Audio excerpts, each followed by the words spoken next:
Boa noite, queridos irmãos, queridas irmãs. É com imensa satisfação que retornamos a este canal da Associação Espírita Chico Xavier de Passo Fundo, com a tarefa de realizarmos a fala nesta palestra pública.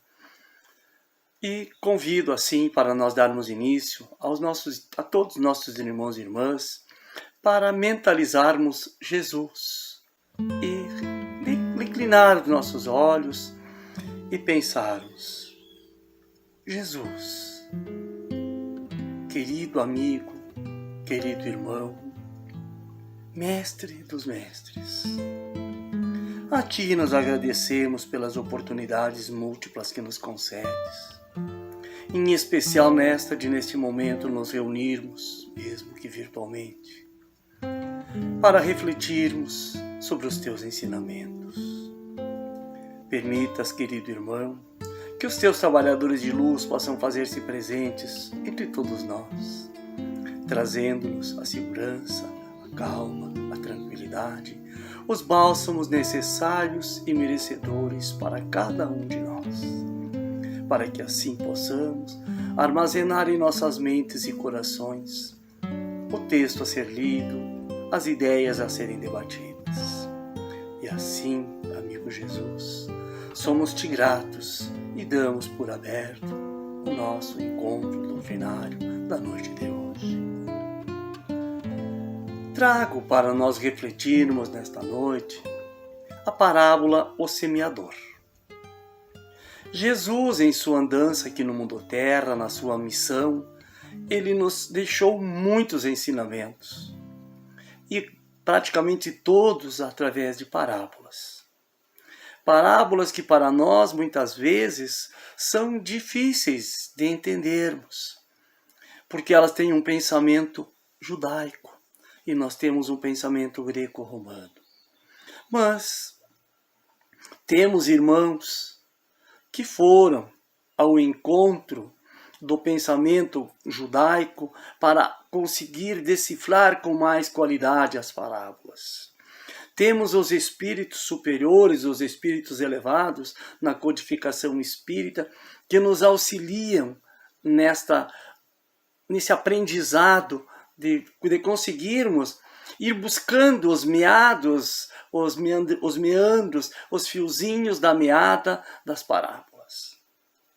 Sabemos que todas as parábolas para nós são de difícil entendimento, mas esta, o semeador, é uma parábola das mais complexas que Jesus apresentou aos seus apóstolos e aos discípulos de então. Tanto é que quando ele acabou de proferir a palestra, os próprios apóstolos perguntaram a ele: Mestre, o que estás a nos ensinar com esta parábola? E ele explicou para eles. As parábolas normalmente são apresentadas por dois dos evangelistas. Esta é relatada por Mateus, que foi apóstolo de Jesus, por Marcos e Lucas, que foram discípulos de Paulo de Tarso. E nós vamos usar hoje o texto de Mateus. Mas também vamos embasar a nossa fala no livro A Boa Nova, que foi ditado por Humberto de Campos para Chico Xavier. Vamos ter uma fala sobre os provérbios no capítulo 12, versículo 11, provérbios que foram escritos por Salomão 1000 anos antes de Cristo. Mas vamos usar também um outro livro muito importante, Sabedoria das Parábolas, que foi escrito por Huberto Roden, um catarinense, não espírita, mas muito espiritualizado. Tanto que muitos espíritas usam estes livros, os livros de Huberto Roden, para estudos pela profundidade, pelo autoconhecimento e entendimento das parábolas que Huberto tem nesse seu livro. Mas vamos ao texto da parábola O Semeador. Tendo Jesus saído de casa naquele dia, estava sentado junto ao mar. E ajuntou-se muita gente ao pé dele, de sorte que, entrando num barco, se assentou. E toda a multidão estava em pé na praia. E falou-lhe de muitas coisas por parábolas, dizendo: Eis que o semeador saiu a semear, e, quando semeava, uma parte da semente caiu ao pé do caminho, e vieram as aves e comeram-na. Outra parte caiu em pedregais, onde não havia terra bastante. Logo nasceu, porque não tinha terra profunda. Mas, vindo o sol, queimou-se e secou-se, porque não tinha raiz. E outra parte caiu entre espinhos, e os espinhos cresceram e sufocaram-na. E outra caiu em terra boa, e deu fruto, um a 100, outro a 60, outro a 30. Quem tem ouvidos de ouvir, que ouça. Os apóstolos ficaram sem entender e pediram a ele que ele explicasse. E aí ele explica para seus apóstolos: Ouvi, pois, vós outros, a parábola do semeador. Todo aquele que ouve a palavra do reino e não a entende, vem o mal e arrebata o que se semeou em seu coração. Este é o que recebeu a semente junto à estrada. Mas o que recebeu a semente no pedregulho, este é o que ouve a palavra e logo a recebe com gosto. Porém, ele não tem em si raiz. Antes é de pouca duração, e quando lhe sobrevém a tribulação e a perseguição por amor à palavra, logo se escandaliza. E o que recebeu a semente entre os espinhos, este é o que ouve a palavra. Porém, os cuidados deste mundo e o engano das riquezas sufocam a palavra e fica infrutuosa. E o que recebeu a semente em boa terra, este é o que ouve a palavra e a entende e dá fruto. Assim, um dá 100, o outro 60 e outro 30 por 1. Entenderam então os apóstolos aquilo que nós também conseguimos entender, que a semente é a lei divina. E esse semeador não foi apenas e tão somente Jesus. Em todos os tempos, sempre houveram semeadores no mundo terra. Desde os mais remotos tempos, perdidos na noite escura do tempo das nossas idades. Sempre houveram, em todos os povos, em todos os tempos. E foram muitos. Sempre de acordo com a nossa capacidade de entendimento, nos estimulando a evoluirmos. Na Índia, 10, 12 mil anos, os Vedas, com seus versos falando em reencarnação, de uma forma diferente do que a doutrina espírita, mas era a semente sendo plantada. Falando na lei de ação e reação através dos karmas. Era a semente plantada. Entenda-se quem quiser, como disse Jesus. Vindo de lá até mais ou menos 3.500 anos antes de Cristo, 5.500 anos de hoje, na Índia, foi o grande teólogo chinês, de 5.500 anos atrás, que já falava em Deus, Espírito e matéria. Que já falava em lei de ação e reação. Também outro grande plantador, outro grande semeador da palavra. Quantas religiões foram fundadas entre a Índia e a China, e todas elas com grandes semeadores. Mas vindo para os nossos tempos, vamos chegar em Moisés.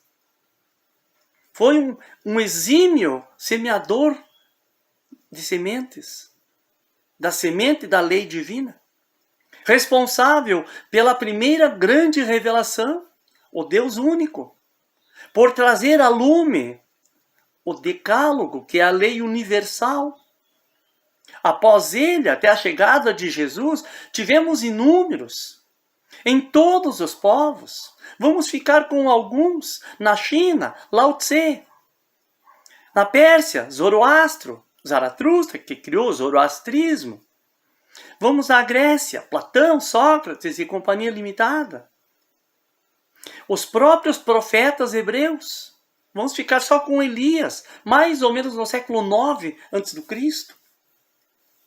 Mas até que chegou o momento de vir o semeador por excelência, Jesus. Aquele que veio e deixou para nós todo esse conhecimento das parábolas, mas também pela sua vivenciar as parábolas, vivenciar aquilo que ele ensinou. Jesus, que passou 33 anos entre nós, mas 3 anos na missão de trazer para nós a lei do amor. De ser o semeador máximo que nós poderíamos ter. E quando ele retornou para a pátria espiritual, ele deixou para nós os seus apóstolos, que eram para ser 12, mas ele sabia que iam ser 11, porque Judas, iria fazer o que fez para que se cumprissem as escrituras. Mas ainda em Jerusalém ele convocou mais 70. Uns falam 70, outros 72. Que ele os mandou, como nos relata Humberto de Campos no livro Boa Nova, que nós vamos reportar mais tarde, lá no fim da nossa apresentação. Mandou como ovelhas entre lobos, para semearem, para serem os semeadores daquilo que ele veio ensinar para todos nós. Além desses, tiveram os 500 da Galiléia, que é a fala que nós vamos fazer para encerrar o nosso comentário de hoje. Deixou Paulo de Tarso, logo em seguida a sua ida. Paulo de Tarso com todos os seus discípulos. Lucas, Marcos e por aí afora. Foi uma grande gama de discípulos que ele teve. Agostinho, Francisco de Assis, Lutero, Kardec, vindo para os nossos tempos, Irmã Dulce, Teresa de Calcutá, Chico Xavier, Divaldo Pereira Franco, Ivone Amaral Pereira e por aí afora. Tantos que vieram e que muitos ainda estão entre nós. Para quê? Para nos continuar semeando e continuarem explicando para nós aquilo que Jesus veio nos ensinar.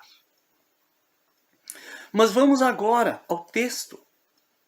Vamos analisar parte por parte. A primeira parte que Jesus nos disse: os pássaros comeram. E depois ele disse para os seus apóstolos: vem o mal. Onde está o mal em nós? Huberto Roden diz que Jesus se refere ao nosso ego. Que o ego é o centro da consciência e todos os conteúdos psíquicos inconscientes só podem tornar-se conscientes se passarem pelo ego. Podemos considerá-lo, o ego, como a parte animal inconsciente do ser. E é a parte que é governada pelo princípio do prazer. Então, todos aqueles prazeres que muitas vezes são maléficos para nós enquanto espíritos, estão lá no nosso ego. Eu tenho o direito de fazer tal coisa. Tenho, posso fazer, tenho livre-arbítrio. Mas eu também tenho a colheita depois. Então, quando nós conseguimos dominar o ego, ele vai ser para nós um bom servidor do eu profundo. Agora, quando nós não dominamos o ego, aí são as aves que comem a primeira parte da semente. Esse ego, esse eu profundo, é uma construção da nossa caminhada reencarnatória. Ela está toda ali. Nós não somos assim, nós estamos assim. E aí nós vamos ver, como diz-nos o Huberto Roden, que nós não somos ricos, não somos pobres. Não somos negros, não somos brancos, não somos homens, não somos mulheres. Não somos esta ou aquela profissão. Não somos pai, não somos mãe, não somos filho. Nós estamos. Porque nós somos um corpo com um espírito encarnado temporariamente. E este espírito, nas múltiplas e múltiplas reencarnações que já tivemos e que ainda iremos ter, precisa passar dessa parte das aves para deixar para trás também a parte dos pedregulhos, deixar para trás a parte dos espinheiros e chegar ao menos naquela parte dos 30 por 1. Por quê? Porque se eu sou egoísta, se eu estou egoísta, desculpem, se eu estou orgulhoso, invejoso, avarento, vaidoso, teimoso, eu estarei sendo o pássaro, como eu disse agora há pouco, das primeiras sementes. E o pior não é isso. Neste caso, quando damos muita importância ao nosso ego, na questão dos prazeres físicos, nós estaremos facilmente sendo corruptores ou corruptíveis. Por quê? Porque seremos insaciáveis. Nada nos saciará as nossas vontades. Estaremos sempre à mercê dos vícios morais das aves da primeira parte das sementes. Na segunda parte das sementes, que Jesus fala, a pouca terra e muitas pedras, se os da primeira parte, os pássaros, o ego, não assimilaram os ensinos, eles mal chegaram e já foram deletados, os segundos, ao menos, ouviram. Mas eles ouviram. Eles não escutaram, porque ouvir é o ato mecânico. Escutar é o prestar atenção, é o buscar discernir o que estamos ouvindo, o que estamos escutando. É aquilo que a gente faz muitas vezes, o ouvido seletivo. Quando se vai a uma casa espírita, se ouve uma palestra, e a gente sai dali e pergunta, escuta como é que foi a palestra? Pá, foi divina, foi maravilhosa. Sobre o que a pessoa falou? Pá, sabe, ela falou, pá, me deu um branco agora. É o apenas ouvir. É o não escutar, é o não buscar gravar na nossa mente e no nosso coração. Por quê? Porque não se presta atenção naquilo que se está ouvindo. É uma ligação muito estreita com a primeira faixa, lá com as aves do céu. Eles já vislumbram o bem, mas cedem sempre aos bens materiais. São raízes extremamente frágeis na questão da fraternidade, na questão da caridade. São espíritos ainda mais ligados ao material, praticamente só ao material, e começando a acordar para o espiritual. Mas vem a terceira parte dos espinheiros.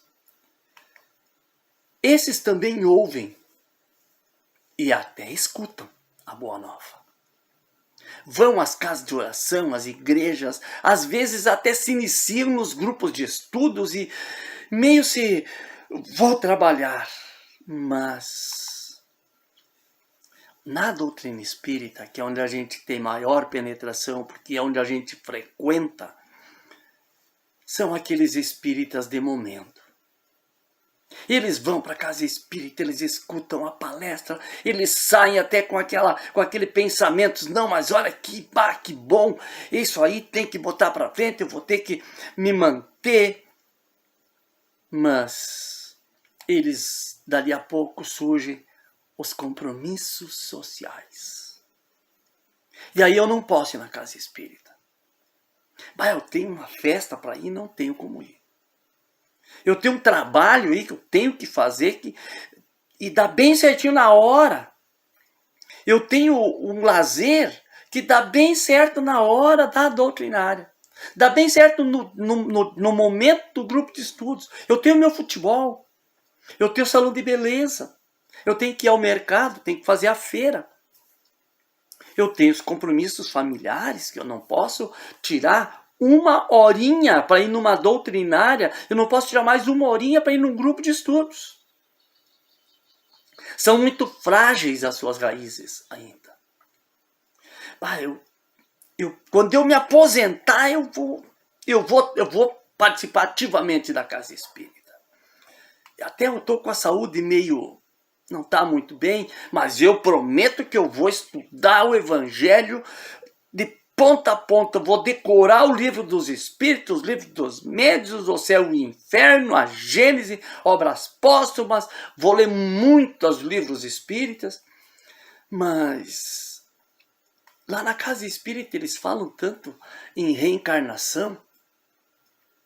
Eu vou deixar para trabalhar ativamente na próxima encarnação. Ele tem raízes.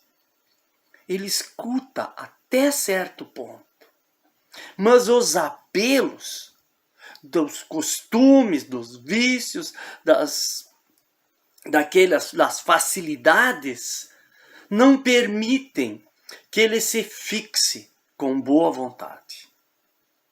Ele se perde. Ele perde-se e vai perder uma grande oportunidade de dar um grande passo na encarnação em que está. Mas chega de falar de coisa ruim. Chega de falar daqueles que faz de conta e não vai. Vamos chegar na quarta parte. Terra boa, finalmente. Porém, e sempre tem um porém, um mas, um contudo, um todavia. Eu usei o porém. A produção é desigual. Uns produzem 30 por 1, outros 60 por 1 e outros 100. Propositalmente, eu inverti a ordem que Jesus colocou. Jesus colocou 160, 30. Como nós viemos falando da parte de baixo da subida reencarnatória, vamos começar também pelos 30. Onde estão os 30? Onde estão os 60? E onde estão os 100? Os 30 estão naqueles que ouvem, escutam e que buscam frequentar a casa espírita. Buscam estudar, procuram vivenciar os ensinamentos, dar bons exemplos em família, no âmbito profissional, no âmbito social, no âmbito de lazer, seja onde for que eles estão. Eles procuram dar bons exemplos. Dizer, eu sou espírita, eu estou buscando me melhorar, por isso eu não posso fazer tal coisa errada. Eu preciso começar a dominar os meus vícios, os meus maus pendores, as minhas não virtudes, e faz esforços. Faz esforços. E ele busca conduzir mais pessoas para a casa espírita. As suas raízes já estão se aprofundando com segurança no solo fértil do Evangelho. E ele jamais vai retornar para o núcleo dos espinheiros. Haja o que houver, ele não volta para o núcleo dos espinheiros. Ele pode mudar de bairro, ele pode mudar de cidade, de estado, mas ele vai continuar procurando sempre melhorar-se, sempre vivenciar o Evangelho. Ele vai sempre estar pronto e disposto. Ele já é um espírita. Ele já é alguém que sabe que ele precisa olhar lá na frente, no futuro, na próxima reencarnação, porque ele já tem consciência de que tudo aquilo que ele plantar nesta encarnação, ele irá fatalmente colher na próxima. E que se nesta encarnação ele passa por muitas dificuldades, muitas vezes, não é sempre, é porque em vidas anteriores, em reencarnações anteriores, ele fez plantios errados. E ele sabe que ele não vai voltar para trás como espírito. Ele poderá vir em uma futura reencarnação com alguma dificuldade, mas não espiritual. Dificuldade física, financeira, algo assim, em um relacionamento, mas espiritualmente, moralmente, ele não vai regredir mais. Este é aquele, o 30 por 1. Para quem entende um pouco de produção agrícola, 30 por 1 é aquele que dá o custo do plantio e um pouquinho de lucro, que é para deixar o produtor um pouquinho feliz. Já não fica triste. Ele já não semeou nos espinheiros. Ele já tem lucro. Não é um grande lucro, mas ele já tem lucro. O 60 por 1 é aquela média na produção agrícola. É aquele produtor que já está levando tranquilo a sua lavoura. Mas ele almeja chegar no 100 por 1. Que é o sonho de produção da maior parte dos produtores. E é a meta que todos nós precisamos chegar. Mas onde estão os 60 por 1? Está naquele grupo de pessoas que não sente cansaço nunca. Está sempre pronto, sempre disposto, são chamados, eles vão, eles se viram, eles se organizam para poder fazer a sua parte. Para dar o seu quinhão, que pode ser pequenininho, mas ele procura estar ali, estar sempre pronto, sempre disposto. Ele não se sente diminuído ao chegar na casa espírita e precisar realizar uma tarefa das mais simples. Zô fulaninho ou fulaninha, nós precisamos varrer o chão. Vamos lá, não tem problema, dá a vassoura aqui, vamos lá, vamos varrer. Já me dá pazinho, saquinho de lixo, já junto. Muitas vezes ele já sabe onde está, ele vai lá e busca. Precisamos tirar o pó, vamos lá, vamos tirar o pó. Vamos passar um paninho úmido, um paninho seco para tirar o pó. Vou lá no banheiro, já vou aproveitar, vou tirar o saquinho com o papel higiênico que foi usado. Vou tirar, vou fechar o saquinho, vou pôr lá no lixo, no lugar certo do lixo para ele. Sempre disposto a colaborar. Pedindo, na maioria das vezes, pedindo sempre para que seu nome nem seja divulgado. Ele está sempre ali. Não procura cargos, mas sim tarefas. Tarefas que estejam ao seu alcance e suas capacidades. Seu fulano, dona fulano, a senhora podia assumir a tesouraria para nós? Olha, eu posso assumir qualquer outro posto, mas eu não entendo de contabilidade. Você fazer lançamentos contábeis, aquela coisa, e eu não entendo disso. Me dê outra tarefa para mim fazer, que esteja ao meu alcance. Este é o 60 por 1. É aquele que está se chamado a assumir algum cargo, aquele esteja capacitado, ele assume sem alardes, doando-se sempre com a maior das boas vontades. Então, onde eles chegam, eles são o fim da fofoca. Eles são o fim das rixas. Eles são aquela pessoa que procura vivenciar o Evangelho na sua pura qualidade. Onde estão os 100 por 1? São aqueles incansáveis. Aqueles que fazem o possível e o impossível para vivenciar e divulgar de todas as formas legítimas o Evangelho. Temos inúmeros exemplos. inúmeros exemplos.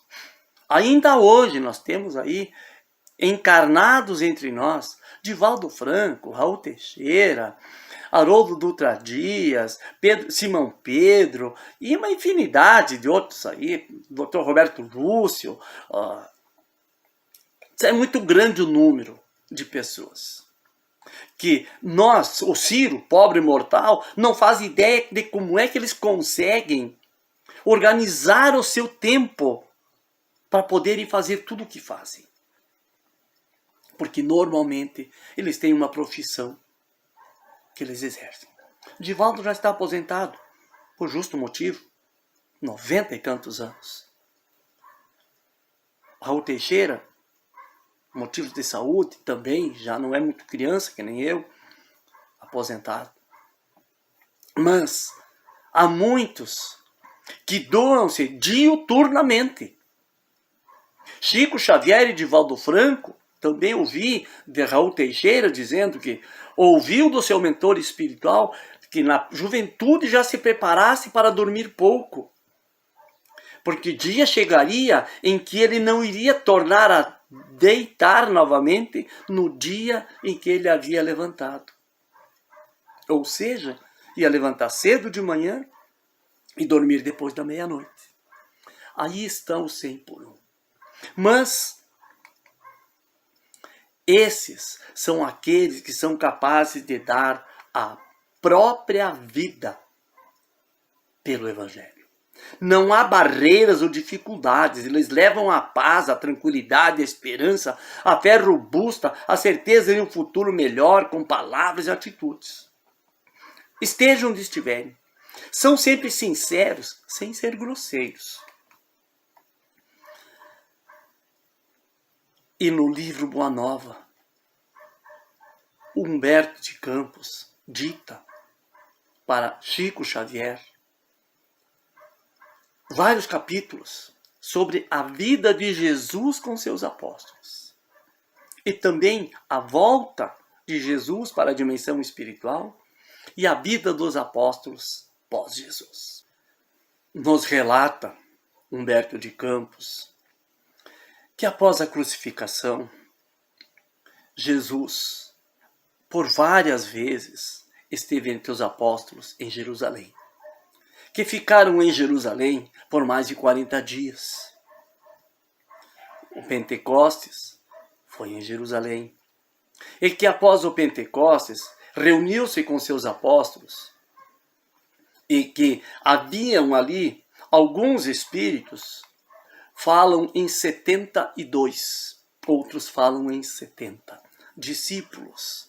E Jesus os manda a todos eles saírem de 2 a 2, levarem a boa nova, serem os lançadores da semente do seu evangelho pelo mundo, pelas encruzilhadas, pelas estradas, pelas cidades. E que falassem para todos, não apenas para os irmãos de raça, que falassem para os gentios, para os ímpios. E disse ele: vos envio como ovelhas ao meio de lobos. E eles saíram e foram.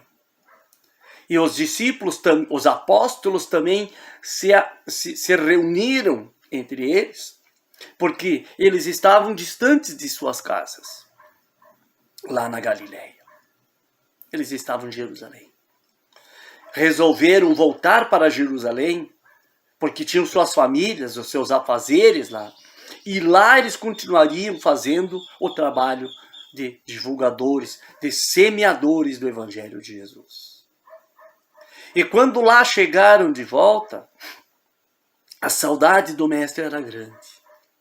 E ao entardecer eles iam para a beira do lago, onde Jesus, por muitas e muitas vezes, fazia suas preleções, abençoava a todos. E grande era o número de pessoas, de judeus, de romanos, de gregos, de pessoas que reuniam-se ali naquela praia, na esperança, na certeza de que Jesus iria aparecer mais uma vez para eles, antes de subir, se elevar para as dimensões mais elevadas. E aos entardeceres, ali eles ficavam, falando, recordando Jesus, rememorando todos os seus ensinamentos, e ficavam por horas embevecidos. E Humberto de Campos nos diz que em uma tarde, em que havia um sol de turquesa, a brisa mansa vinha, e eles ali estavam, falando sobre Jesus, quando repentinamente sentiram aquele aroma doce, suave, que era de Jesus. E eles olharam para o monte, e lá onde Jesus sempre sentava para falar para eles, estava o Mestre em pé, com suas mãos entreabertas a abençoá-los, nimbado de luz. Nos diz Humberto de Campos que os mais fortes, os mais viris, emocionados, dobravam os joelhos. E sem pronunciar uma palavra articulada, falando de coração a coração, Jesus falou para todos eles. E eles ouviram o discurso para os 500 da Galileia. Sintetizei o discurso porque ele é muito longo. Quem quiser procurá-lo na internet, os 500 da Galileia, Humberto de Campos. Disse Jesus a eles: amados, enviei meus discípulos e apóstolos como ovelhas ao meio de lobos, e vos recomendo que lhes sigais os passos no caminho escabroso. Eles serão os semeadores, e vós sereis o fermento divino. Para aqueles que sabem como se faz um pão, sabem que é preciso pegar uma bacia, pegar a farinha, gordura, água, ou um leite, pegar ovos, pôr o fermento, sovar muito, e depois pôr assar. Pôr num forno para assar. Onde esta massa vai passar pelo calor extremo para se tornar o alimento. E era isso que Jesus estava solicitando aos 500. Que se tornassem o fermento do Evangelho naquela semente que havia sido plantada, que estava sendo plantada pelos 70 e pelos 11 apóstolos. Disse ainda Jesus: muita vez experimentareis o martírio da cruz, o fel da ingratidão. O martírio da cruz, quando a pessoa, muitas vezes dentro da própria família, quer seguir uma religiosidade e tem o impacto daqueles que dizem não. Não, não, não, não e não. Marido e mulher, mulher e marido, pais e filhos, filhos e pais, quando há o embate por não concordarem. O martírio da cruz e o fel da ingratidão. E eles experimentaram realmente, porque a grande maioria desses 500 morreu sacrificado, foi supliciado pelos próprios judeus e pelos romanos. Negai-vos a vós mesmos como neguei a minha própria vontade na execução dos desígnios de Deus. Tomai a vossa cruz para seguir-me. Não sejais os pássaros da parábola do semeador. Não sejais os pedregulhos nem os espinheiros. Sede o 100 por 1. É o que Jesus pedia para eles. Séculos de lutas vos esperam na estrada universal. É preciso imunizar o coração contra todos os enganos da vida transitória para a soberana grandeza da vida imortal. Quando vamos construir, precisamos isolar os metais para não enferrujarem, imunizar as madeiras para não pegar principalmente o cupim, cobrir o reboco com uma tinta para não deteriorar. O coração se imuniza com o trabalho no bem, com o trabalhar na fraternidade, com o trabalhar para Jesus. Não participareis do venenoso banquete das posses materiais. Sofrereis a perseguição e o terror. Tereis o coração coberto de cicatrizes e ultrajes. Com toda certeza, para aqueles que buscam seguir uma religiosidade realmente, muitas são as vezes que perdem festas, banquetes. E muitas são as vezes que são perseguidos pelo seu pensamento religioso. Vossa voz será do deserto, provocando muitas vezes o escárnio e a negação da parte dos que dominam a carne perecível. Muitas são as vezes que a voz do deserto é a voz que vai cair lá na primeira, na segunda, na terceira parte das sementes. Mas no desenrolar das batalhas incruentas do coração, quando todos os horizontes estiverem abafados pelas sombras da crueldade, dar-vos-ei a minha paz, que representa a água viva. Nos piores momentos da nossa existência, Jesus nos carrega em seus braços, como aquele poema Rastros na Areia. O mundo vos cobrirá de golpes terríveis, destruidores, mas de cada uma de vossas feridas retirarei o trigo, o pão, luminoso para os celeiros infinitos da graça, destinados ao sustento das mais ínfimas criaturas. Das chagas, dos malefícios que recebemos quando estamos trabalhando no bem, Jesus retira o nosso ânimo, não tira o nosso ânimo, retira deste nosso ânimo as energias para enviar para aqueles que estão lá atrás, no primeiro, no segundo, chegando talvez no terceiro ponto da parábola do semeador, mas em especial no primeiro e no segundo estágio. Até que meu reino se estabeleça na terra, não conhecereis o amor no mundo. Eu, no entanto, encherei a vossa solidão com a minha assistência incessante. Quando temos Jesus em nosso coração, nunca estamos solitários. Estaremos sempre solidários e recebendo a solidariedade de Jesus. Sereis meu refúgio nas igrejas mais estranhas da terra, minha esperança entre as loucuras humanas, minha verdade onde se perturbar a ciência incompleta do mundo. Hoje, a ciência espírita, mostrando a medicina que André Luiz, na série do livro Nosso Solar, lá a partir de 1940, trazia falas sobre medicina que diziam, é louco, de onde é que tirou isso aí? Hoje, a ciência médica, a medicina, está apresentando como grandes descobertas.